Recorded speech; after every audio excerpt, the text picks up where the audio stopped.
नमस्कार मित्रों, स्वागत है आपका हमारे चैनल जेवी डिवोशनल में। पिछले एपिसोड में हमने देखा कि किस प्रकार से राजा हरिश्चंद्र को सत्यवादी राजा हरिश्चंद्र की उपाधि देने के बाद हमारे शनिदेव पहुंच चुके हैं देवलोक में।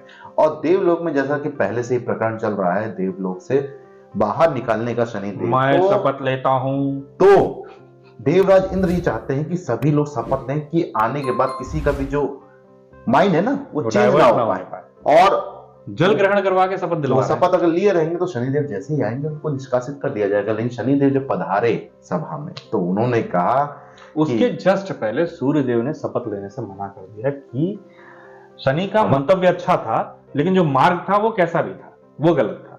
लेकिन मंतव्य अच्छा हो गया, शुभ हो गया राजा हरिश्चंद्र के लिए, तो कहीं ना कहीं मैं अब इस बात से सहमत नहीं हूं। एक अवसर और मिलना चाहिए। उनकी जो प्रसिद्धि है उससे और भी बढ़ी है। तो राजा हरिश्चंद्र के कारण उनका प्रॉफिट हुआ राजा हरिश्चंद्र का, उसके कारण शनि को एक मौका और दिया जाना चाहिए। लेकिन जब शनिदेव ने कहा कि हाँ मैं त्यागने को सज्ज हूं, लेकिन जिनका मंतव्य शुद्ध होगा उसी से मैं माफी मांगूंगा। कौन है ऐसे जिन्होंने हमेशा अच्छे काम किए हैं? हाँ, कौन है दूध का दूल्हा, जरा बताओ। आप देखना हमने कि सूर्यदेव नाराज हो गए हैं और देवी संज्ञा भी फिर से उसी रूप में आ गए हैं। वो देवी छाया को अपशब्दों का प्रयोग कर रही है उनके घड़ा भर गया है पापों का। उनकी वार्निंग मिल गई है कि कल सुबह मिलो, बताते हैं वक्र दृष्टि डाल के आपके ऊपर कि आपको फिल्टर करने का टाइम। उनकी जो सजा का समय है वो निश्चित हो गया है और वक्र दृष्टि डालने वाले हैं शनिदेव अगली सुबह। तो उसके पहले का प्रकरण क्या होता है देखते हैं और चलते हैं एपिसोड नंबर 135 पार्ट 1 में।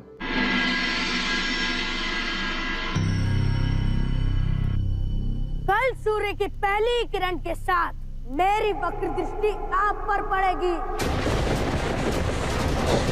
देवी संज्ञा देख तो चुकी है शपथ सूर्यदेव का, चंद्रदेव का, हरिश्चंद्र का, महादेव। और आपको वो फल मिलेगा जिसकी आप पात्र हैं। राजा हरिश्चंद्र को उन्होंने वक्र दृष्टि नहीं रखी, उनका मार्ग जो है और अपना कर्म करने के लिए मुझे ना देश समिति में किसी पद की आवश्यकता है,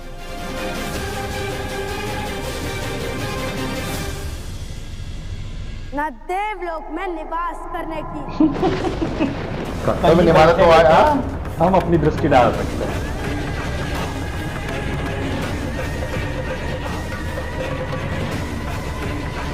ये लिखा था। थर कांप रही हैं देवी संज्ञा। वाह व्हाट ए ट्राई भाई। पुत्रम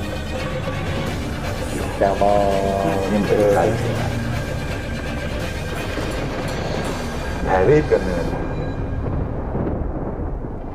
रात भर सो नहीं पाएंगे, भाग न जाए।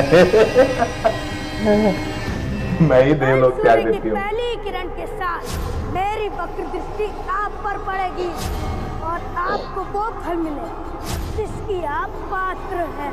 नहीं, जब कर्म बुरे हैं तो डर नहीं, मैं ऐसा नहीं होने दे सकती। मैं शनि के सामने झुक नहीं सकती। नहीं, मैं स्वयं पर उसकी दृष्टि नहीं पड़ने दे सकती। क्या करूं? क्या हल निकालूं कि शनि की दृष्टि मुझ पर ना पड़े? क्या हल है इस शनि नाम के संकट का? क्यों कोई हल नहीं सूझ रहा है? सूर्यदेव से भी सहायता मांगू तो क्या मांगू?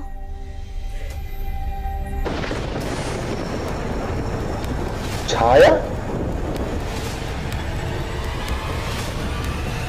वो अग्नि के समीप है ना, तो समझ में आया मुझे।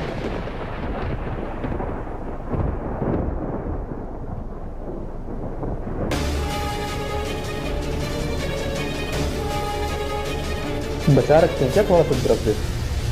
अबे भाई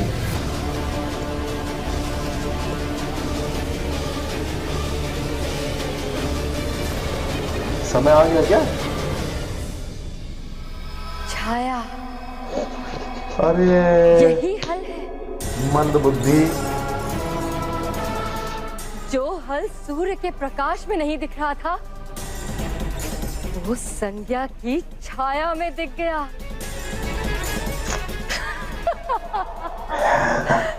छाया। अरे यार, फिर से एंट्री होने वाली माता की। क्या हुआ शनि? अचानक रुक क्यों गए? जाते हैं काकुर।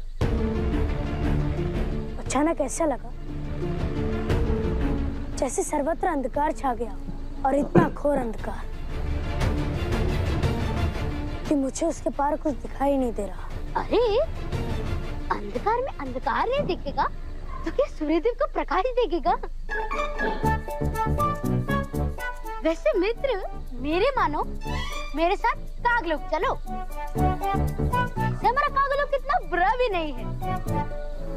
काकुर, संसार को बुरे मार्ग से हटाने के लिए मुझे सदा अशांत और दोषियों के मध्य रहना होगा, और उसके लिए मुझे न देवलोक की आवश्यकता है और न ही कागलोक की। मुझे बस दोषियों की आवश्यकता। और अब मेरा लक्ष्य है देवी संज्ञा को उनके कर्मों का फल देना।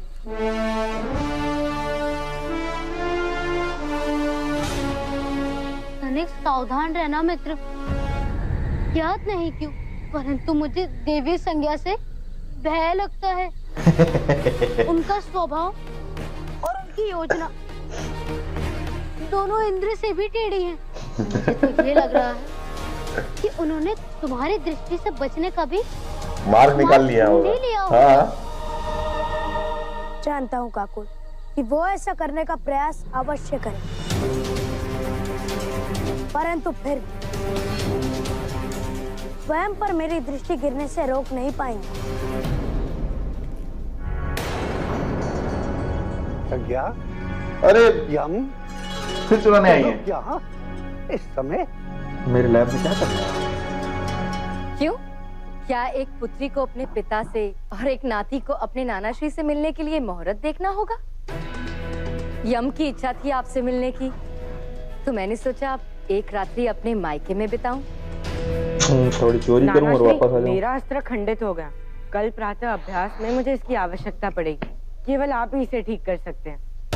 अब ध्रुव भी पता चल जाएगा कहाँ है। लैब में जाना पड़ेगा। अभी ठीक कर देते हैं इसे। जैसे पिछली बार चोरी की थी, सेम टू सेम करेंगे।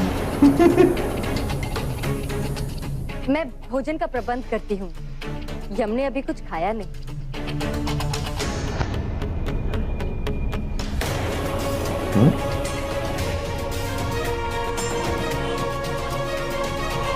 उन्होंने ऐसे क्यों देखा?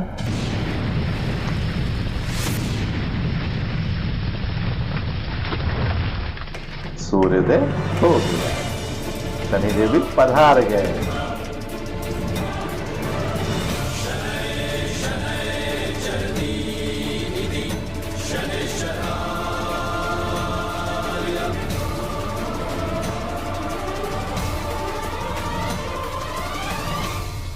रुक जाओ शनि।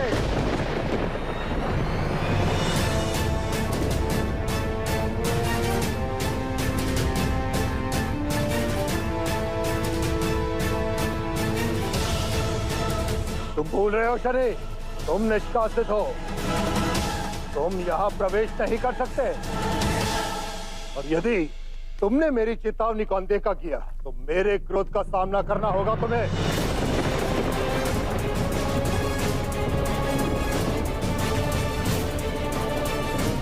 श्रेष्ठ यही होगा, तुम लौट जाओ।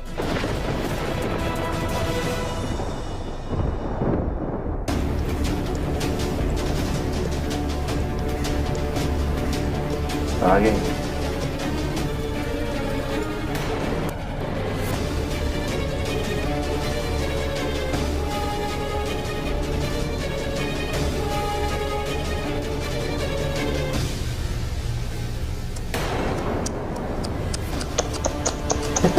इसीलिए देख रहे थे।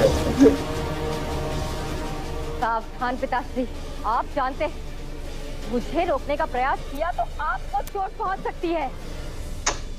जानता,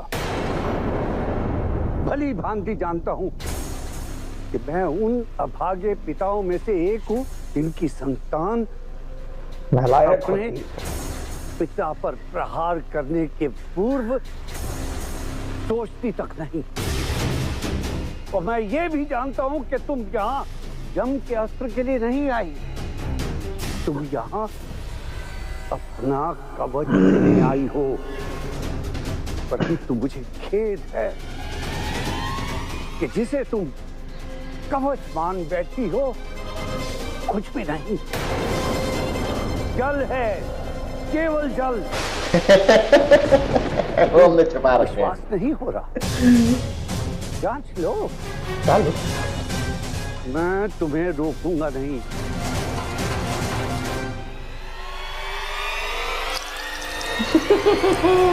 जब से हमने हरकत देखी सब छुपा दिए।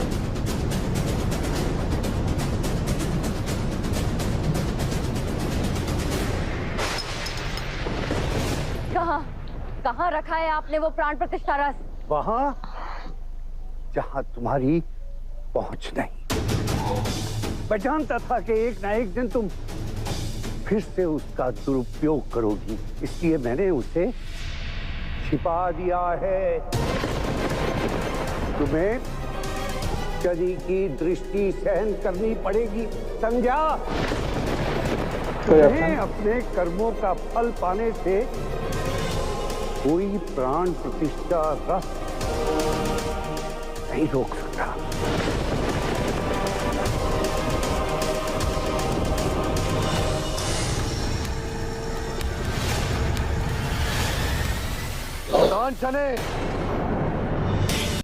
तो बिटिया फिर से चोरी करने पहुंच गई अपने पिता के पास, और पिता को भी ज्ञात है कि मेरी बिटिया एक बार चोरी कर चुकी है यहाँ से। तो उन्होंने जो भी उनके काम की चीजें थी वो छुपा के रख दी हैं। अब वहां तक पहुंचना इम्पॉसिबल है। इम्पॉसिबल ही नहीं, नामुमकिन। नामुमकिन। अरे वो मतलब तो वही हुआ। लेकिन जिस प्रकार का मंतव्य लेकर के देवी संज्ञा पहुंची थी कि देवी छाया को पुनः उत्पत्ति दें और उसके बाद जो भी वक्र दृष्टि है वो उनके ऊपर ट्रांसफर कर दी जाए, कवच तैयार करें थे अपना। तो अब इस कवच को तैयार नहीं होने देना चाहते हमारे देव विश्वकर्मा।